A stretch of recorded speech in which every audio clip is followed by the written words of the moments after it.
તો પાદરા બ્રિજ દુર્ઘટનાને લઈ જવાબદાર કોણ તે સૌના મગજમાં સવાલ છે। ત્યારે આ મુદ્દાને લઈને સીઆર પાટીલે પણ નિવેદન આપ્યું છે।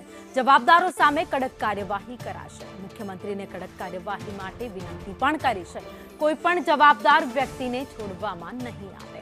કેટલાક અધિકારીઓને સસ્પેન્ડ કરવામાં આવ્યા છે।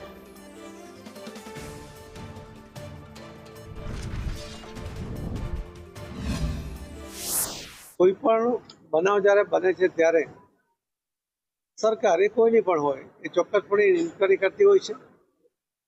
પણ હું આપને એમ કહીશ કે આની અંદર પગલાં લેવાના શરૂ કર્યા છે। ગુજરાતના માનનીય મુખ્યમંત્રી શ્રી ભૂપેન્દ્રભાઈ પટેલ એમણે પણ કેટલાક અધિકારીઓને સસ્પેન્ડ પણ કર્યા છે અને હું પણ એમને વિનંતી કરીશ કે જરૂર એમાં કડકમાં કડક પગલાં લે। દોષિતોને કોઈ પણ હાલતમાં છોડવા જોઈએ નહીં।